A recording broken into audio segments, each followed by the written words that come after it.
que me cabe falar hoje, cabe a nós estudarmos hoje a bem-aventurança da brandura e da pacificação. Só que eu entendo que essa bem-aventurança é a ponta final do trabalho de Jesus. Porque para a gente chegar ao ponto de entendermos a necessidade de sermos brandos de coração e pacíficos de coração, passamos por algumas etapas. Precisaremos passar por algumas etapas. E que etapas são essas? São etapas onde a gente começa a entender a obra de Jesus à luz da doutrina espírita. Por exemplo, vou dar um exemplo. Para a gente poder passar por chegarmos à brandura, nós temos que passar pela pureza de coração. Nós também precisaremos passar pelo entendimento da pobreza de espírito, mas a principal delas é que nós devemos entender por que sofremos. Por que sofremos? Porque esse é o ponto de partida para a gente poder entender Jesus. Quando a gente passa por aquele portão, eu sempre comento, que o portão da casa é a minha referência. Todos nós passamos por aquele portão e passamos com expectativas do nosso espírito e com necessidades do nosso corpo. Todos nós. Não é diferente para ninguém. Uns com um pouco mais de informação, outros com um pouco menos de informação, mas todos nós passamos dessa forma. Todos nós sofremos um pouco, todos nós.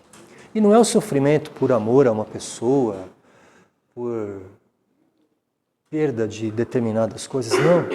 Eu estou me referindo às vezes, ou na maioria das vezes, o sofrimento do fundo do nosso coração.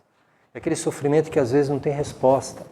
É aquele sofrimento que às vezes não tem uma causa específica, conhecida.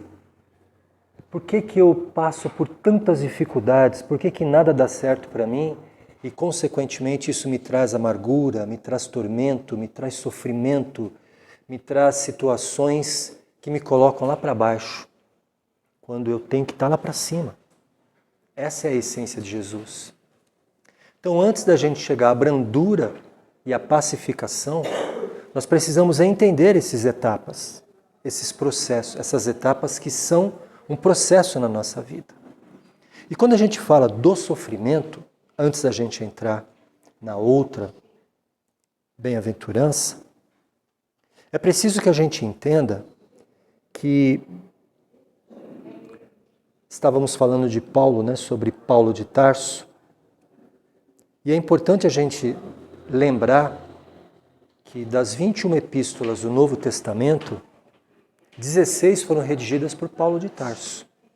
As outras 5 demais epístolas foram redigidas por Simão Pedro, João, Judas e... me perdoe, esqueci o nome do outro apóstolo que redigiu a outra epístola. Isso significa dizer que Paulo não conviveu com Jesus. Aqueles discípulos conviveram com Jesus. Paulo não. Ao contrário, Paulo vivenciou a sua plenitude de juventude e fase adulta exatamente fazendo o contrário. Lutando contra exatamente as ideias que Jesus tinha implantado naquele momento perante os judeus. Só que naquele momento ele ainda era Saulo de Tarso, ele ainda não era Paulo de Tarso. Só que existe uma situação que é muito peculiar nessa relação entre Saulo e Paulo.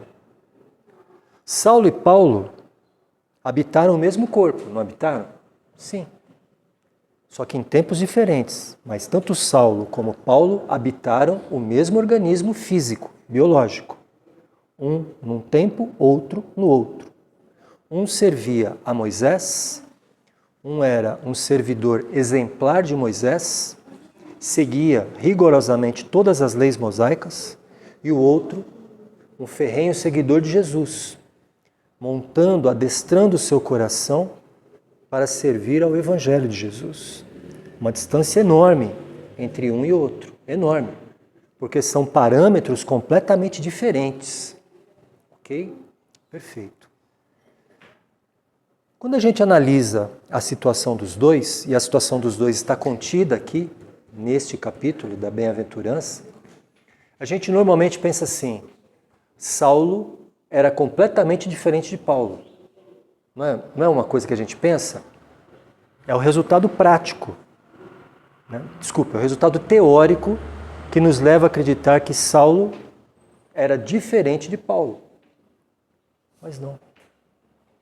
A essência de Saulo era rigorosamente igual à essência de Paulo. Rigorosamente igual. As duas essências eram idênticas. Poxa, mas por que um era um ferrenho servidor de Moisés e o outro um ferrenho seguidor de Jesus? Por que este combatia este? E por que este não combatia este e aceitava este? Porque foi isso que aconteceu. Foi esse o movimento.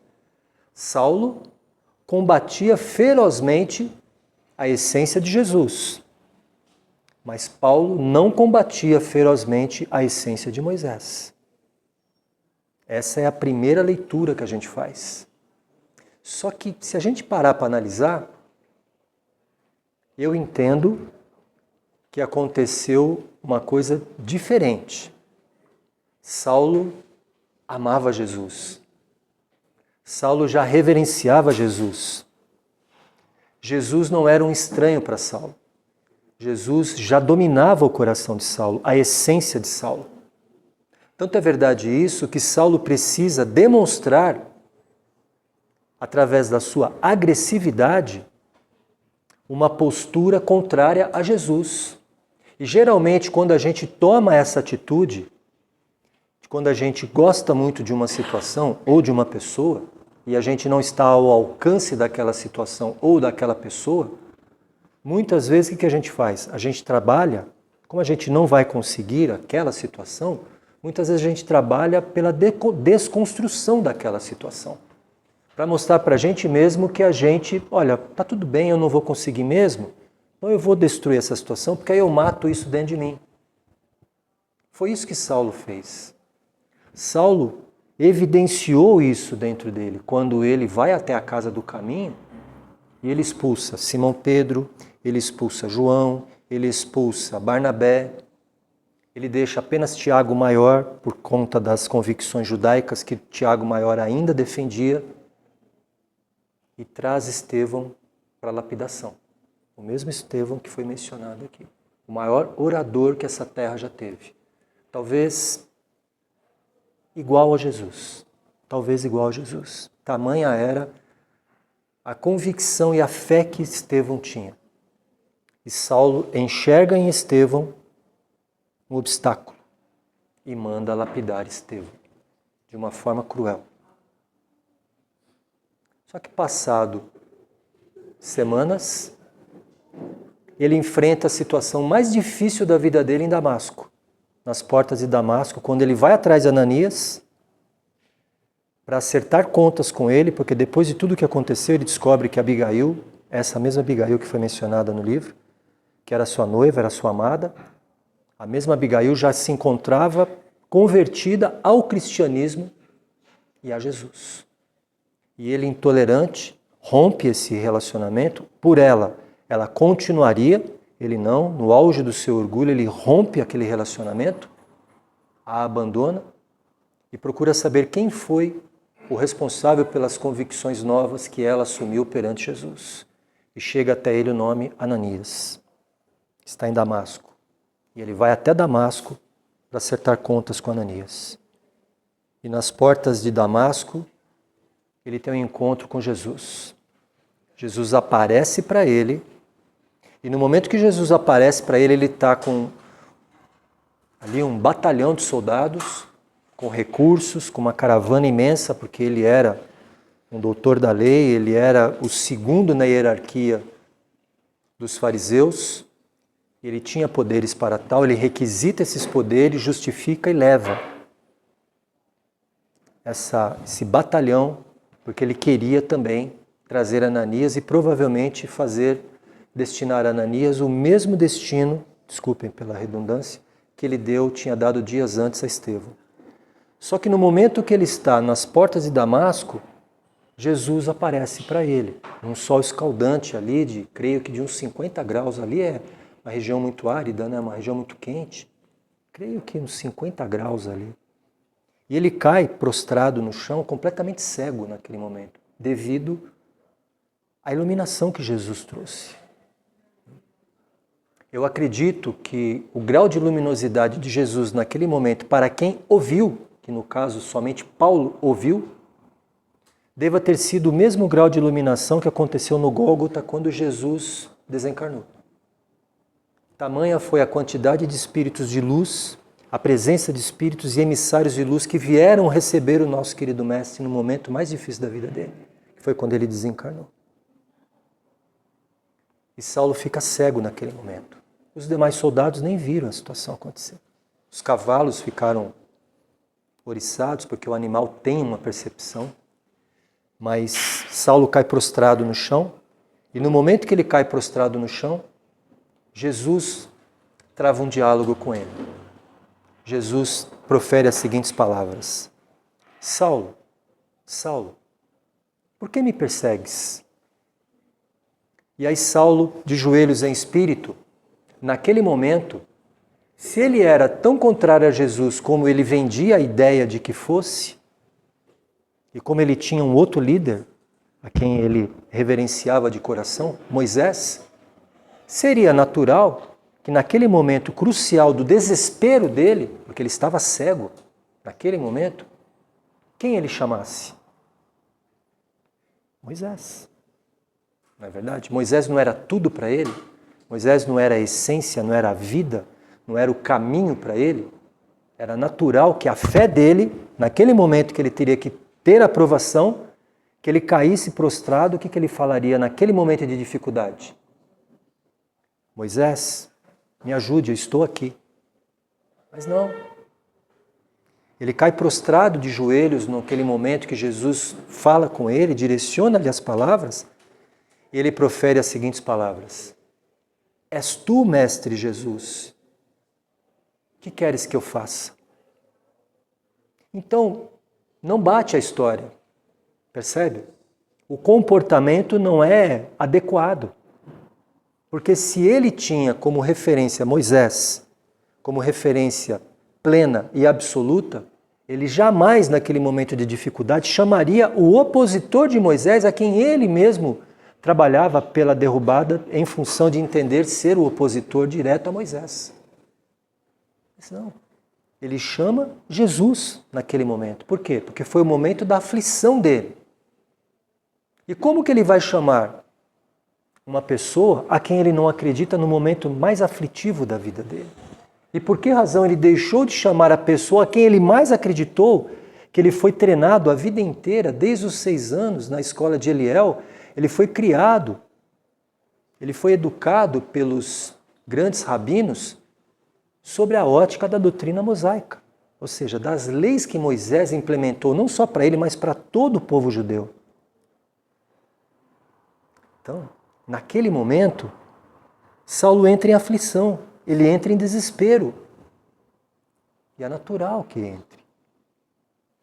E aí começa todo um relacionamento entre ele e Jesus, aonde Jesus profere as seguintes palavras para Ananias, digamos assim, em caráter mediúnico. Ananias, vá, leve Saulo e o guarde. Restabeleça-lhe a visão, porque Saulo será o meu melhor vaso. Palavras de Jesus para Ananias em relação a Saulo. Perfeito? A diferença entre Saulo e Paulo ali, ela é gritante. Ela é gritante. Mas na verdade, os dois amavam Jesus. Os dois reverenciavam Jesus. A única diferença é que, para nós, que estamos de fora dessa situação, a leitura que fazemos é, desse lado, Saulo, um ferrenho opositor ao ideal de Jesus. E desse lado, Paulo, um ferrenho seguidor do ideal de Jesus. Esse combatia Jesus, ok? E Paulo combatia Moisés? Não. Paulo nunca combateu Moisés, nunca. Paulo aproveitou a essência de Moisés e complementou aqueles conhecimentos maravilhosos que ele recebeu de Moisés, que Moisés nos trouxe conhecimentos maravilhosos. Moisés é um dos grandes líderes do cristianismo. Moisés nos trouxe convicções que foram a base para a gente chegar até aqui hoje, através dos 10 mandamentos, que foi ele quem nos trouxe isso. Okay? Então, Paulo aproveita a essência que ele recebeu de Moisés e complementa isso com os ensinamentos de Jesus. É por isso que Saulo definitivamente, eu estou convencido que ele não odiava Jesus. Ele amava Jesus. É que ele precisava, pela convicção política que ele tinha, porque ele já era o segundo em hierarquia dos fariseus. E Saulo, nessa hora, ele tinha aproximadamente 28 anos. Ele era muito jovem, sem experiência de vida, em relação aos outros doutores da lei, aos outros rabinos que tinham 50, 60 anos de estudo. Saulo tinha pouco mais que 15 anos de estudo. E ele já era o segundo na hierarquia dos fariseus. Na verdade, ele já estava praticamente como o primeiro, porque Gamaliel, que era o primeiro, já estava saindo de cena, abandonando a liderança, e ele enxerga em Saulo características como retidão de caráter, honestidade. E essas são as características que fazem Gamaliel colocar Saulo na linha sucessória como o segundo. Então, Saulo, na condição de segundo, já estava pronto para assumir a direção dos fariseus, que eles eram os responsáveis pela educação moral, pela continuidade das escolas rabínicas. Saulo é oriundo da escola de Eliel, mas também tínhamos outras escolas, Shammai e mais algumas escolas. E Saulo tinha retidão de caráter, honestidade, ele tinha uma luta intensa pela verdade, uma busca intensa pela verdade. Esse Saulo. E enquanto Paulo, essas características foram mantidas em Paulo exatamente da mesma forma. A retidão de caráter, a honestidade e uma luta feroz para levar o ensinamento de Jesus pelos 4 cantos do mundo, através das suas 3 viagens missionárias. Será que Saulo não sentiu aflição no coração, como todos nós sentimos? Sentiu. Eu não tenho a menor dúvida. Olha o que o capítulo da aflição nos revela. As vicissitudes da vida são de 2 espécies, ou, se assim se quer ver, tem 2 fontes bem diferentes, que importa serem distintas. Uma tem sua causa na vida presente, a outra fora dela. Remontando a luz dos males terrestres, se reconhecerá que muitos males são a consequência natural do caráter e da conduta daqueles que os suportam. Quantos homens tombam por suas próprias faltas? Quantos são vítimas de sua imprevidência, de seu orgulho e de sua ambição? Quantas pessoas arruinadas por falta de ordem, de perseverança, por má conduta e por não terem limitado os seus desejos? Quantas uniões se tornam infelizes porque são de interesses calculados ou de vaidade, com as quais o coração nada tem? Quantas dissensões e querelas funestas poderiam ter sido evitadas com mais moderação e menos suscetibilidade. Essa é para nós. Quantos males e enfermidades são a consequência da intemperança e do excesso de todos os gêneros. Na verdade, todas essas são para nós, né? A quem, pois, culpar de todas as suas aflições, senão a si mesmo? O homem é, assim, num grande número de casos, o artífice dos seus próprios infortúnios.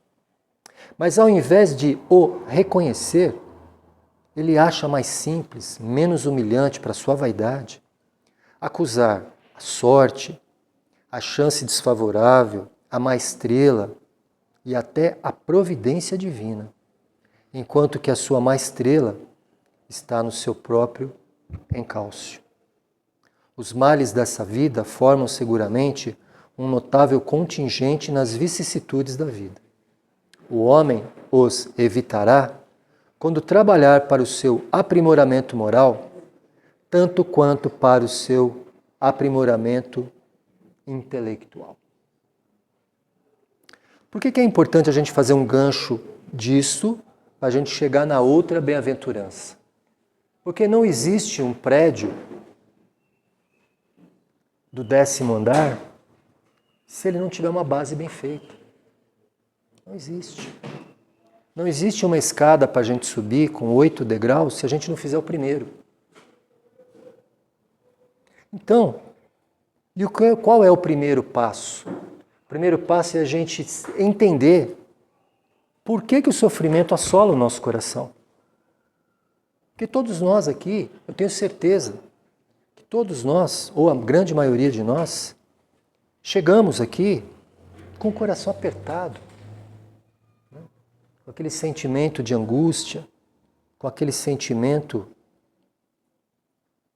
de fracasso, diferentemente da brandura e da pacificação que nós precisamos chegar. Nós não conseguiremos chegar à brandura, à pacificação, com o sentimento de amargura, de intolerância, de fracasso, muitas vezes sentimentos até mais baixos dentro do nosso coração. E por que nós temos essa distância entre um e outro momento? Porque o momento do sofrimento é diferente do momento da brandura e da pacificação. Concorda? Para que eu possa ser brando, para que eu possa pacificar os ânimos, eu tenho que ser brando. E se eu vou pacificar, é porque existe alguma coisa em conflito. Porque eu não vou pacificar uma situação no plano espiritual, onde existe Jesus e toda a pleiade de espíritos puros. Não existe conflito lá. Então o que eu vou lá para pacificar? Eu tenho que pacificar aqui, que está cheio de conflito. Aqui que está cheio de problema. Então quando a gente fala de ser brando e ser pacífico, pressupõe a ideia que existe um conflito e que eu preciso administrar esse conflito. E que se existe conflito, naturalmente existiu a aflição anteriormente ao conflito. Está dando para entender o ciclo? Ok? Perfeito. Por que sofremos? Se Jesus falou que todas as leis que ele apresentou para nós eram leis que visavam trazer o equilíbrio e a felicidade para o ser humano enquanto ele estivesse aqui na Terra. Porque o nosso objetivo aqui não é somente cumprir karmas, não é somente pagar débitos, também é, mas é da melhor forma possível. É sendo feliz fazendo isso. É cumprindo isso, passando por essas etapas um pouco difíceis, um pouco amargas, que muitos têm que passar, mas sabendo por que estamos passando e sendo felizes. Não passando de uma forma arbitrária, pesada, porque isso não vai adiantar nada. Quando eu digo ser feliz, não é que a gente é feliz com o sofrimento, mas a gente aceitando essas situações, essas vicissitudes que a vida nos coloca, e falando assim para Deus: Deus, eu estou aqui. Se eu tiver algum erro, se eu tiver algum problema, em primeiro lugar, me perdoe. Eu não sabia o que eu estava fazendo. Me perdoe, do fundo do meu coração. E eu gostaria, se eu feri alguém, se eu machuquei alguém, se eu trouxe algum desconforto para alguém, e para mim mesmo, eu gostaria de uma oportunidade de reescrever o meu caminho e reestabelecer aqueles pontos aonde eu provavelmente tenha contribuído para a destruição. Porque todos nós construímos e todos nós destruímos. Todos nós. Independentemente de quem fala, de quem ouve, de quem faz ou quem não faz. Principalmente esse que vos fala. Principalmente. Então, quando a gente fala da aflição, por que a gente sofre? Por que nós temos esse sentimento sempre de entender que quando uma determinada situação se apresenta na nossa vida, eu vou falar na primeira pessoa do singular, né? Na minha vida, é tipo assim, eu, graças a Deus, já não estou fazendo mais isso, mas eu vou falar como se eu estivesse fazendo. Estou bem, estou trabalhando, estou ganhando um bom salário, tenho lá meus amigos, minha diversão está garantida, meu relacionamento amoroso está garantido, está tudo certinho. Deus não entra nessa conta para mim. Deus, eu nem oro. Quando eu levanto de manhã, eu nem oro. Nem agradeço a Ele pelo fato dele ter me dado uma nova oportunidade de eu estar ali de pé. Quando eu sento à mesa para tomar meu café, quando tem muitos aí que nem um pãozinho tem para comer durante o dia inteiro, eu como aquilo rapidinho e nem agradeço a Deus. Saio para o trabalho quando muitos estão desempregados e não agradeço a Deus pelo meu trabalho. Da mesma forma que quando vou à mesa do almoço, me preocupo mais em falar sobre negócio do que agradecer em primeiro lugar a Deus pela oportunidade do alimento. E assim sucessivamente, durante o dia inteiro. O que eu quero dizer é que nesse momento, quando a pessoa está nesse patamar, ela não lembra de Deus na vida dela. Ela sequer sabe que Deus existe. Ela entende que tudo aquilo é fruto do trabalho dela. Ela bate a mão no peito e fala, eu consegui. Eu sou o cara, né? Pode falar. Mas como a vida faz isso, e graças a Deus faz isso, de repente a pessoa é surpreendida por uma carta de demissão. Ou de repente ela é surpreendida por um exame que o médico mostra ali que a situação pareceu uma doença ali muito complicada. Relacionamento acaba, a pessoa precisa vender os bens, os amigos o deixam e assim sucessivamente.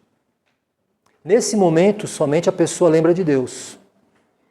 Mas ainda lembra de forma equivocada.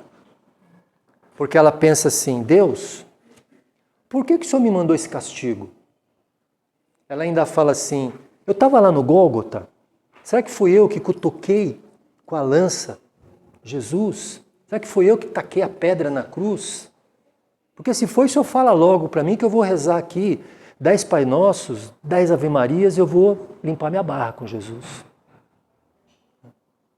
Sem fazer alusão a nenhuma doutrina, não é esse o objetivo, é só para a gente dar uma quebrada no assunto, porque o assunto às vezes fica meio pesado. Mas é isso.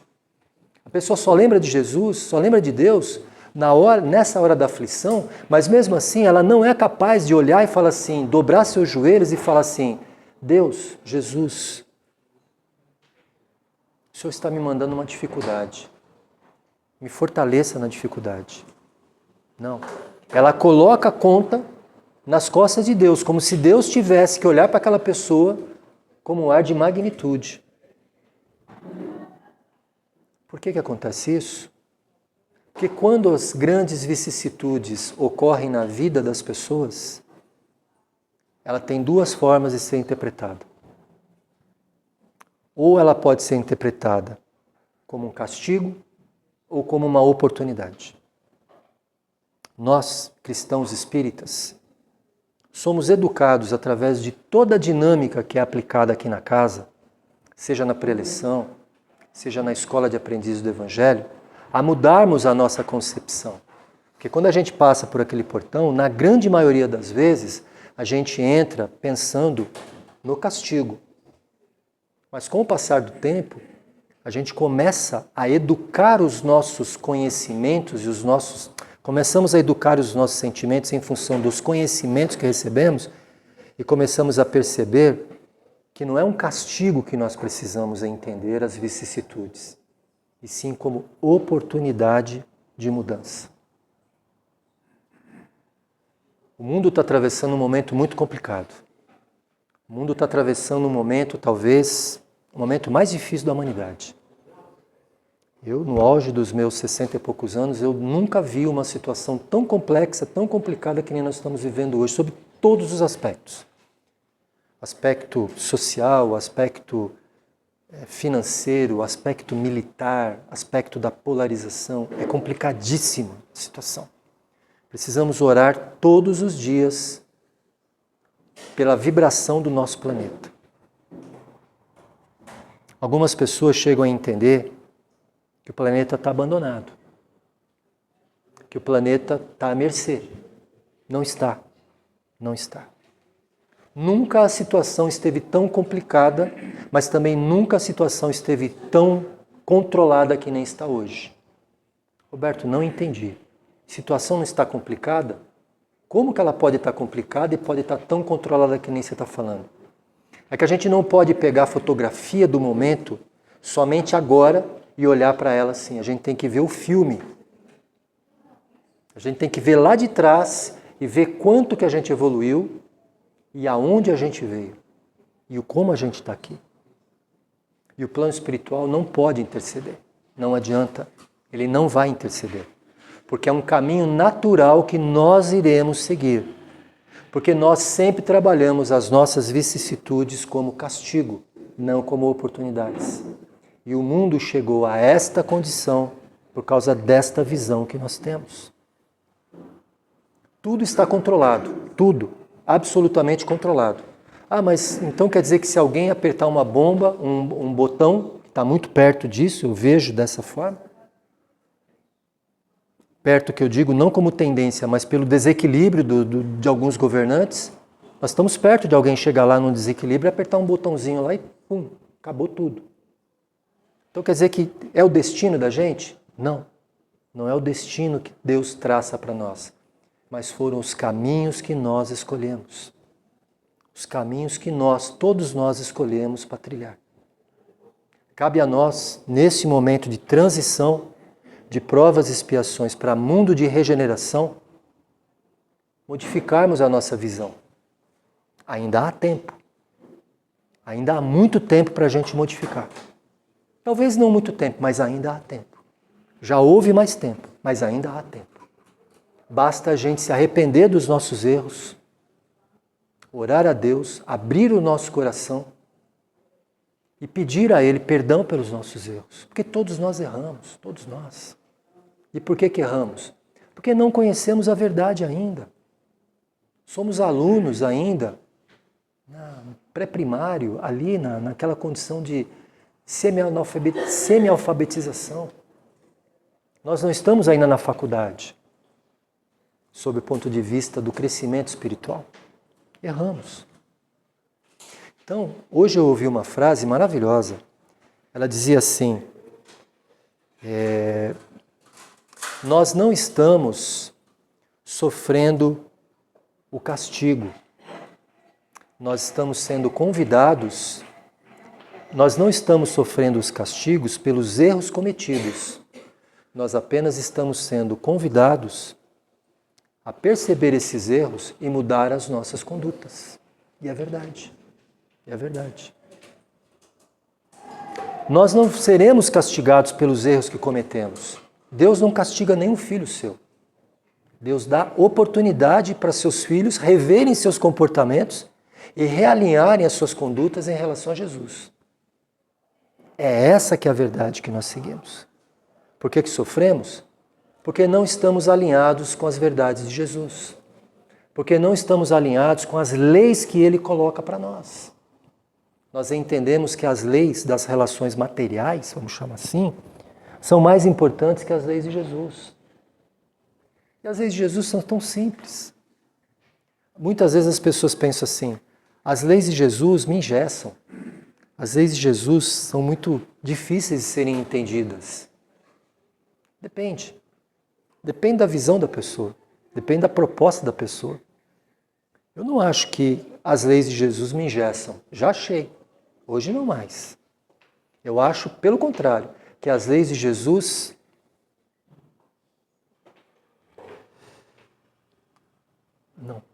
Não. Tá bom. Que as leis de Jesus são brandas. Elas são brandas porque quando eu me identifico com essas leis, eu passo a enxergar que elas são acessíveis. As leis de Jesus não engessam ninguém. As leis de Jesus só dão um caminho, que é o caminho da evolução.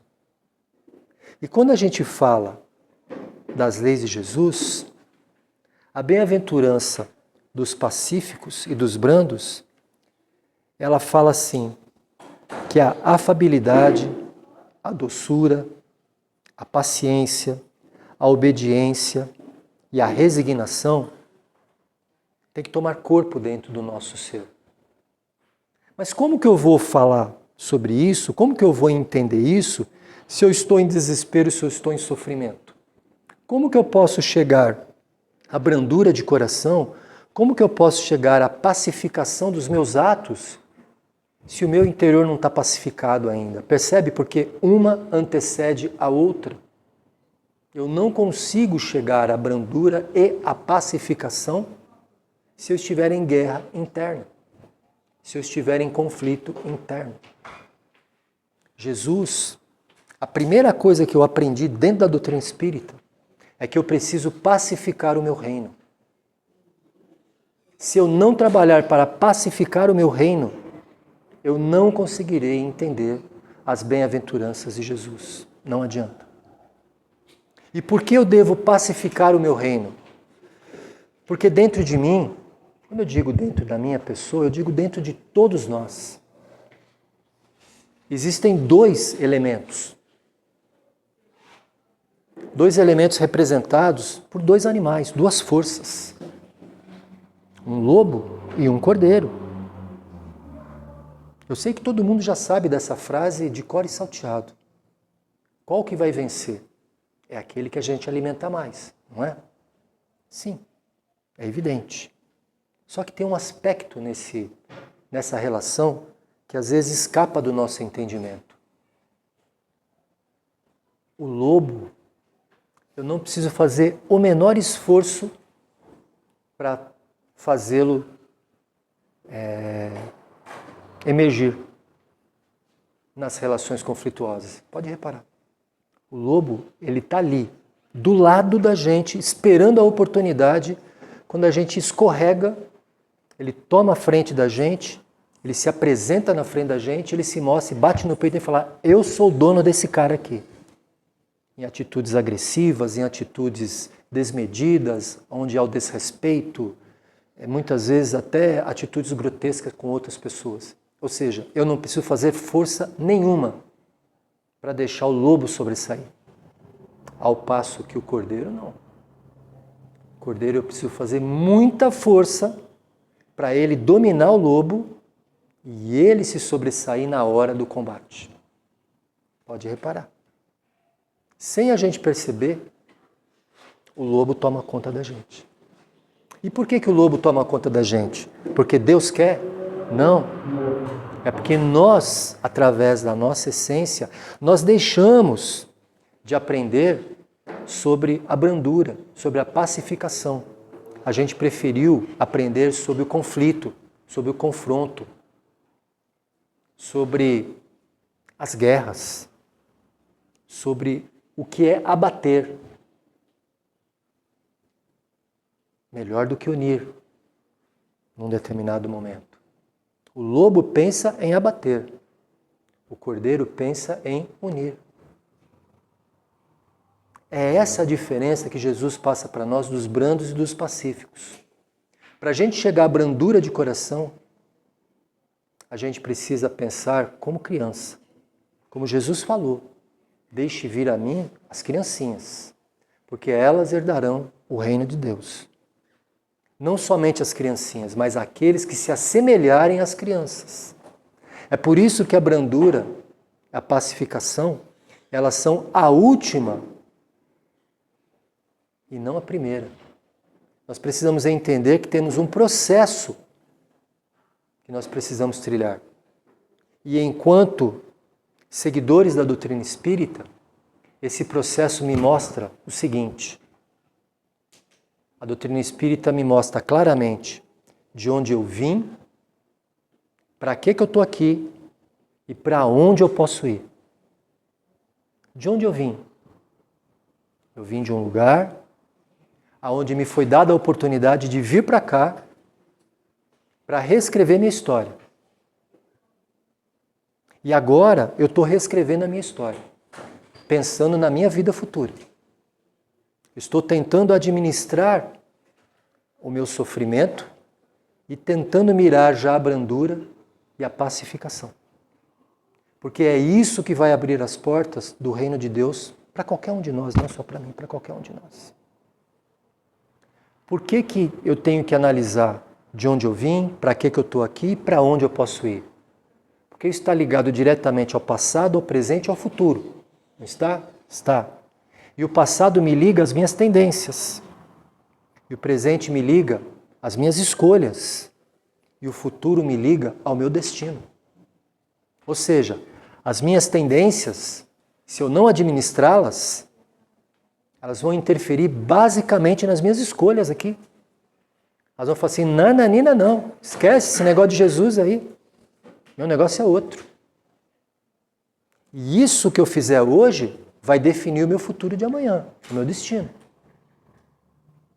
Por isso que Paulo falou, o bem que eu tanto almejo, que eu tanto luto, ainda não pratico.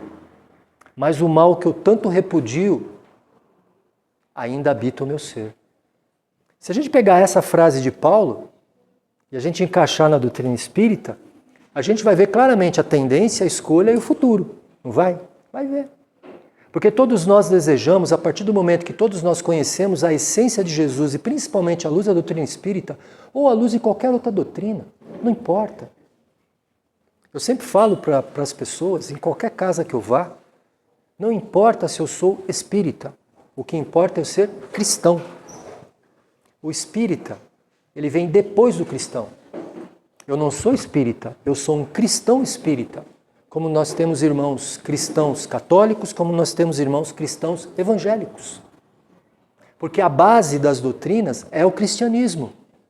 É ele que nos modifica, não é a doutrina que nos modifica, é Jesus. A doutrina só nos mostra o caminho para a evolução. Mas quem nos mostra a evolução é Jesus, não é a doutrina. Então, quando a gente pega essa essência e a gente traduz aqui nos nossos atos, a gente tem que se auto-perdoar pelos nossos erros. Errei, acabou, paciência. Eu sou a minha melhor versão de mim hoje. Eu sempre falo assim, eu sou a minha melhor versão de mim hoje. Há 5 anos atrás, cometi um erro terrível. Vamos dizer assim, paciência, o que eu vou fazer? Eu errei porque eu quis? Porque eu sabia daquela verdade, de toda essa verdade? Não, eu não sabia. Mas eu me perdoo pelo meu erro.